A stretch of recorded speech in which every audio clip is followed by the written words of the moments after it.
Ndabashuje mwese inshuti z'Imana n'ubuzima, nishimiye kongera kubabona hano kandi mbashimira ko mukomeje kunkunda, gukunda iyi chaîne no kwita ku buzima bwanyu. Imana ibaho umugisha.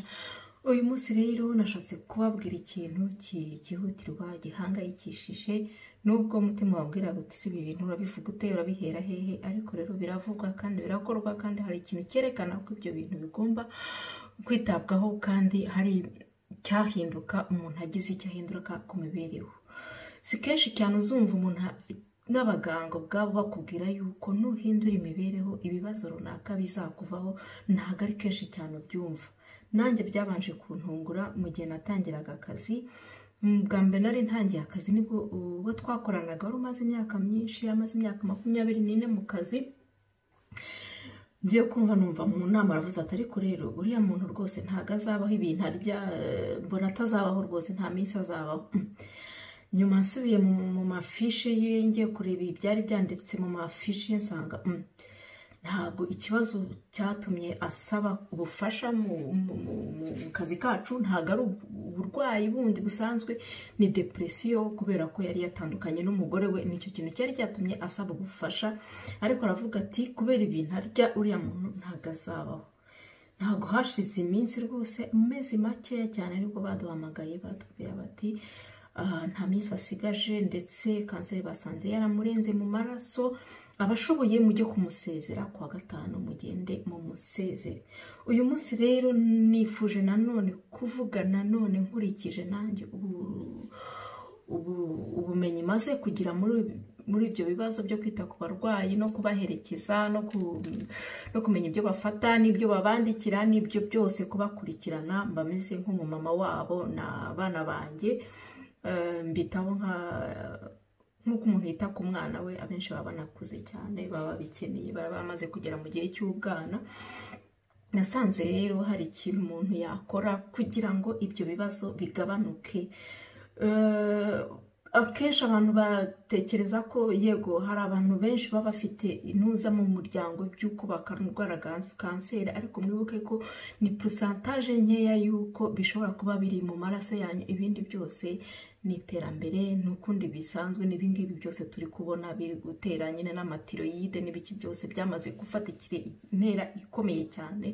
Ndetse abantu benshi bagenda bakaba bagera muri Kenya batubwira ko bo badutanze iterambere. Kanseri iri muri buri rugo, buri muntu wese aba afite iyo kanseri. Natwe rero ubwo ngubwo hatangira nyine ari tiroyide idakora neza, umubiri ntushobora gukora neza, indwara zose zishobora kukubonera ako kanya. Navuze rero ibintu bitatu bishobora kugufasha kurwara kanseri byihuse cyane. Niba ushaka kurwara kanseri, yewe ntuzongere guteka, ujya muri magaze wigurira utuntu two mu dukopo, wirire imigati, ibintu byose baba bakoze, wirire biriya byonyine utatetse, nta tuboga ntaki. Ubu ngubwo uzaba rwose uri tayari kurwara kanseri byihuse cyane. Ikindi cya kabiri, stress. Reba rwose, rewe mva umugabo rwose nashaka kugirire gute, hama mu rugo hama hamwe niko zubakwa, niko bajya batubwira. Uragira ngo mu rusengero bazaguce, uragira ngo bazaguce ku isakramentu, uguma hamwe, hama hamwe. Stress uyuzuze mu kazi, nibakumerera nabi ukagumemo, ibintu byose bituma uhangayika cyane, imihangayiko ku rugero rwo hejuru, utekereze cyane, wigenze nabi cyane rwose, stress ku rugero rwo hejuru. Kanseri izaza rwose byihuse, ntugire ikibazo, humura.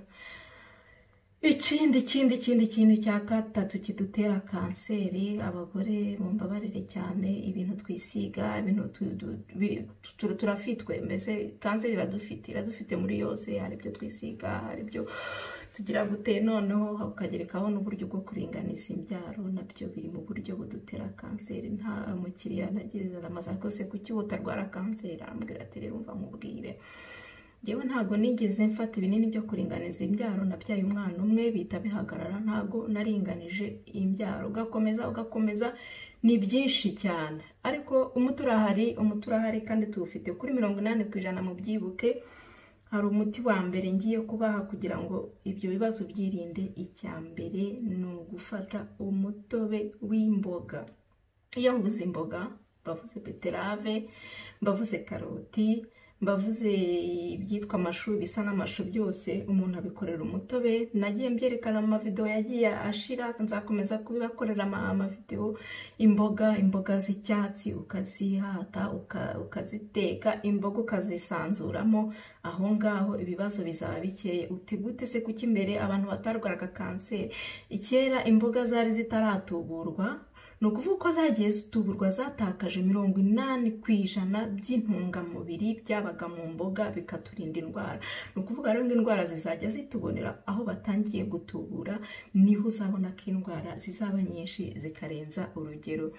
Hanyuma rero umutobe w'imboga ni ukuwitondera, kubera ko imboga unywa mu mutobe ntushobora kuzirya mu buzima busanzwe, ntibyashoboka, ariko mu mutobe urya imboga nyinshi zihagije, ukaba wizeye ko wariye 50% ku munsi y'ibiryo bitagize ikindi bikorerwaho, bivuye mu murima, bitatetswe, bitakubiswe, kuko imboga uko uziteka, uko uzoza, uko ibyo uzikoreye byose bigenda bituma bitakaze intungamubiri. Noneho rero intungamubiri iyo zivuyemo nyine ntacyo tuba turi kurya, turya imboga ariko zidafite intungamubiri kandi aricyo twari dukeneyemo. Iyo ubinyweye mu mutobe rero uba ukoze umuti, uba ubyikoreye. Uwo mutobe rero uwunywa mu gitondo, nibyo byiza, nicyo cyiza. Umubiri uba ukangutse, uba ufite gahunda yo kuba wagira icyo gukorera, uba witeguye gutangira umunsi nawe, nk'uko nawe mu gitondo uba utangira umunsi ugatangira ugukorera ibyo byiza byose. Unywa mu gitondo, ukihangana imboga nibura zikaba 80%, ugashyiramo imbuto nka 20%, ukawunywa iminota 15, yaba atari iminota 15 ukaba washyiramo indimu ikatuma bibasha kumara igihe bidapfuye. Ikindi kintu kandi ukazoza neza izo mboga, ugomba kuzoza neza kuko nanone tukirinda indwara z'umwanda, ni ngombwa. Noneho hadutse na salmonella, ibiryo byose bigomba gukorerwa isuku ihagije. Ndavuga kuri salmonella, ni ukuvuga amagi agomba kuribwa atetse cyane, inkoko zigomba gutekwa cyane, n'ingurube zigatekwa cyane. Abarya ingurube abatazirya mwihangane. Ikindi kintu gishobora kukurinda kanseri ni ukwigomwa kurya. Wanywa nta kibazo, kunywa nta kibazo, ariko ukigomwa kurya ukavuga uti uyu munsi ntago ndi burye. Ibyo bintu ntago abantu babyumva, ariko tubigereranye nk'ibisambo byangwa se uburyo bintu buvuga ubundi uri umuganga buri igihe. Oya, nubwo kuri iki gihe dukurikije ibyo twabonye muri corona, ntabwo umuntu akeneye kuba umuganga kugira ngo agire ubuzima bwiza, ndetse murabizi abaganga benshi badafite ubuzima bwiza. Icyo rero nta mpamvu yo kukivuga. Hanyuma rero turenze kuri ibyo ngibyo, tuvuge twatewe, umujyi watewe runaka, harimo ibibazo, abantu bari kwiba. Hari igihe ibisambo byigeze gutera aho twari dutuye bisanzwe, ariko byibaga ibiryo. Noneho mama ateka inyama, arazikaranga neza, inyama imaze gushya neza, asonga ubugari. Kwa kundi yagasonza ubugari yabwinjize mu nzu, agarutse gushaka isupu arayibura, abantu bicaye ku meza bategereje inyama. Mama kuko yari umugeni arihisha, ayoberwa uko abigenza. Icyo gihe rero byaje gukizwa n'iki? Abantu baje gukizwa ntibongera kwiba. Natwe rero iyo kanseri yateye, ni ukuvuga ngo hatewe ibintu byagize gute. Ikigomba kubihagarika ni uko dukizwa, tukareka kurya, tukagabanya kurya, bikaba bikeya. Iyo bibaye bikeya, iyo bibuze icyo birya, bikabura ibyo byiba, ntacyo bikora mu mubiri, ntacyo biba bigishoboye gukora. Ni ukuvuga ngo rero ukihangana umunsi umwe, kongera ugasunika, ubu washobora iminsi 2 nta kibazo. Hanyuma rero kugeza aho nyine iyi ndwara y'ubwayo izajya yipfisha mu mubiri, kubera ko yabuze ikirya. Indwara ziraza, ariko nitwe tuzigaburira. Tuvuge nk'abantu benshi usanga abantu corona bitweretse, ugasanga abantu barya sokimanje sokinomaje, abantu barya nibo corona yibasiye. Abatarya ibagendera gake. Icyo ngicyo cyakagombye kudutera akantu tugatekereza tuti kutarya ni ngombwa, hari igihe biba ngombwa, birababaje wabibuze, ariko niba hanyuma bishoboka ukihangana nturye. Icyo ni icya kabiri. Ikindi cya gatatu, ukirinda amasukari, ukayagabanya uburyo bushoboka byose, ukayagira make ashoboka. Amasukari iyo tuyavuze tuba tuvuze n'ubuki, tuba tuvuze n'amata ku rugero rwinshi si meza nayo, kubera ko ni meza cyane ku buryo ntashobora gutuma kanseri. Uzarebe ikimasa kavuka ari gato cyane, mu mezi 3 kiba kibaye kinini cyane. Martitor, donc amata agira iyo ntuzituma nyine bibyibuha cyane.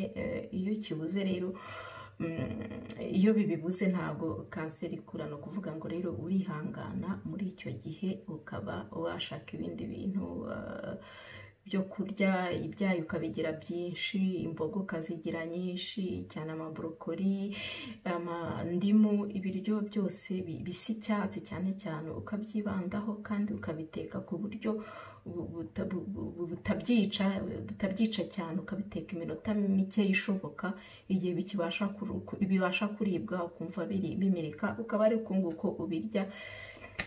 Ndumva rero n'ubyo ngibyo nari nabateguriye uyu munsi nk'abantu mwe. Ubwo rero niba hari icyo mwumvishijemo, Imana ibaho umugisha. Naravuze ngo ibi bintu mvuga abantu bazabinyangira, harabona agiye numva batabikunda kubyumva, ariko n'ukuri niko bimeze. Cyane cyane ko twagiye tubona ko abagiye babikurikiza banshimira, mujya mubibona ku mbuga tubaho ahantu hose ko babikurikiza bigakunda. Niba nabikoze bigakunda, n'abandi bakaba bari kubikurikiza bikakumva, nawe n'urugero rwawe. Jya mbibonera ku bavandimwe banjye batabyemeraga, ariko babikora bakurikije abandi tutavindimwe, bigenda neza. Hari n'ikindi cyambabaje, nari maze gukora video mvuga ku kubabara mu nda, nkavuga nti si ibisanzwe, mvuga kuri endometriosis itera abagore cyane, ugasanga umwana arababara kuva igihe cyose, ariko bavuga ngo mu mihango abantu bose barababara. Ntago ari ngombwa, ntago ari itegeko. Hari uburyo, hari ibiryo umuntu agomba gufata, hari uturungo runaka ugomba gufata tukagabanya ibibazo mu mubiri. Utwo turungo turahari, mudushakishe, mukore ubushakashatsi. Abamama bacu ndabinginze mubikorera abana b'abakobwa bimererwe neza. Ikindi navuze kuri video yo ku rukingo nuko babyitwaramo. Abantu benshi ubu hakozwe groupe iri kubaza, abagore bari kubaza ngo imihango yanjye yagiye hehe, uwe pasemereke, parce ko abagore benshi bagiye babona urukingo, abana batoya bagiye babura imihango, cyangwa ikagiza ari myinshi, cyangwa bikagira ibindi bibazo. Ibyo bibazo iyo dufatirana hari ukuntu byari kugenda, wenda bari kuba bakeya bahura n'ibyo bibazo, ariko bamaze kuba benshi ku buryo birakwiriye mu mantuza. Duhugurane, dufashanye, tugere ku kintu kizima, tuzabirwanya kandi tuzabigeraho. Amahoro y'Imana ndabashimiye mwese aho muri hose, kandi mbifurije ubuzima, amahoro.